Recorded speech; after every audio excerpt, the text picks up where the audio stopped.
जय गुरुदेव। साप्ताहिक सत्संग।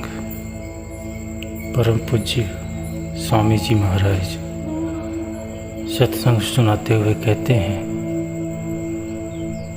कि लोग हमारे पास आते हैं, लोगों का प्रश्न होता है कि भजन में बैठने मन नहीं देता, और जब मैं बैठता हूँ तो सुमिरन को भुला देता है।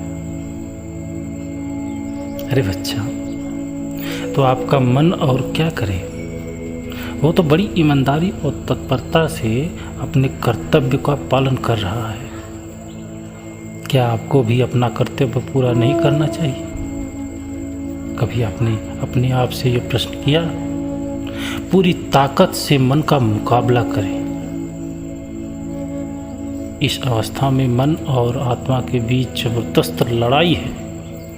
मन के साथ जरा भी रियायत न करें। सबसे अच्छा तरीका तो यह है कि पहले आप ही मन पर धावा बोल दें और उस पर चोट करते रहें, ताकि उसे कभी बदले में हमला करने का मौका मिले ही न। ध्यान को पूरी तरह से तीसरे तिल पर एकाग्र करके भजन करना चाहिए। ध्यान का तवज्जो के साथ ही सुमिरन होना चाहिए, और कुछ समय तन मन और जबान स्थिर तथा देखने को सुनने की शक्ति क्रिया रहित रहनी चाहिए। सत्संगियों को विचार करने की, स्पष्ट और सही विचार करने की आदत डाल लेनी चाहिए। बहुत कम लोग विचार करते हैं। हमें गुस्सा क्यों आता है? क्योंकि हम विचार नहीं करते। लोग काम वासनाओं का शिकार क्यों होते जाते हैं? क्योंकि वे सोचते नहीं। एक माता पिता अपने पुत्र की मृत्यु पर क्यों रोती है?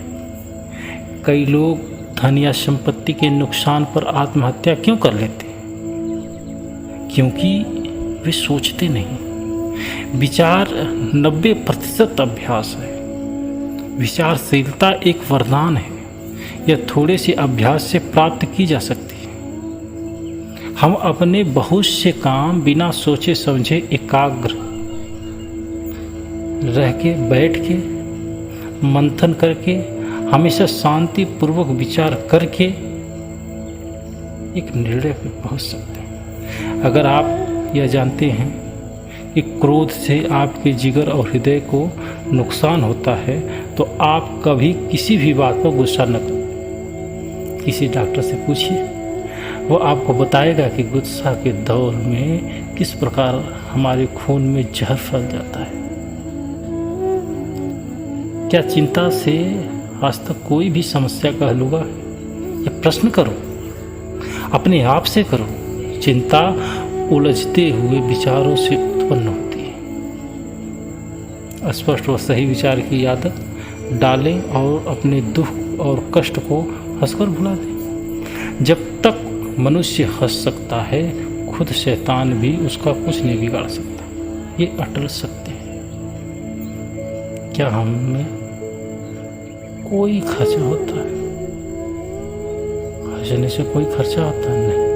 हंसना उतना ही आसान है जितना कि चिंता करना और चिड़चिड़ा रहना। केवल शुरू में थोड़ी कोशिश करनी होती है। कुछ समय के बाद तो हंसना एक आदत सी बन जाती है। आपका चिंता करना यह बतलाता है कि आपको परमात्मा की रहमत में और खुद परमात्मा तक में भरोसा नहीं है। मालिक को उसकी मौज में के माफिक ही सब कुछ करने दें। उसे अपनी इच्छा पर चलाने की कोशिश न करें। अपने आप को उसकी मौज और रजा में राजी रखें। वो दुख देता है तो भी सहज से स्वीकार करें। वो सुख देता है तो उसका आभार प्रकट करें। तेज शस्त्र से शरीर पर किया गया घाव तो समय पाकर भर जाता है, पर जबान द्वारा इंसान के दिल पर किया गया जख्म कभी नहीं भरता। कभी किसी जीव का दिल न दुखाओ। इस बात को भी उतना ही जरूरी समझना चाहिए जितना जरूरी मांस आदि न खाना। ये प्रण आप करते हैं। जो हम नामदान के समय लेते हैं, अनुशासन और नियमों का शक्ति के साथ पालन किए बिना भजन अभ्यास नहीं हो सकता। मांस आदि न खाने की वचन का ध्येय है कि हमारे मन में अहिंसा व दया के भाव जम जाए। अहिंसा का अर्थ मन, वचन और कर्म के द्वारा किसी जीव को हानि और चोट न पहुंचाना। याद रखो, जिंदगी सबकी पारी है। पतंजलि ऋषि ने योगियों के लिए अपने योग शास्त्र के 5 यमों और 5 नियमों का वर्णन किया है।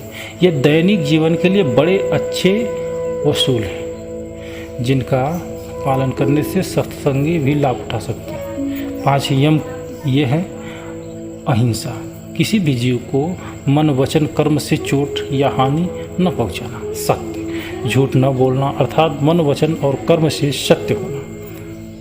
अस्तेय, चोरी न करना। जो वस्तु आपकी नहीं है उसकी न तो इच्छा रखना और न उसे ग्रहण करना। ब्रह्मचर्य, मन, वचन और कर्म से काम वासनाओं का त्याग अर्थात संयम से रहना तथा वीर्य की रक्षा करना। अपग्रह, संग्रह की भावना का त्याग, अनावश्यक वस्तुओं को इकट्ठा न करना, त्याग करना। 5 नियम: शौच, स्वच्छता, संतोष, तृप्ति, तप, स्वेच्छा से आत्म नियंत्रण करना, स्वाध्याय, धर्म ग्रंथों का अध्ययन करना, ईश्वर प्रणिधान, परमात्मा में अटूट विश्वास रखना और अपने आपको उसकी मौज में छोड़ देना, परमात्मा की प्राप्ति की कोशिश करना। जय गुरुदेव।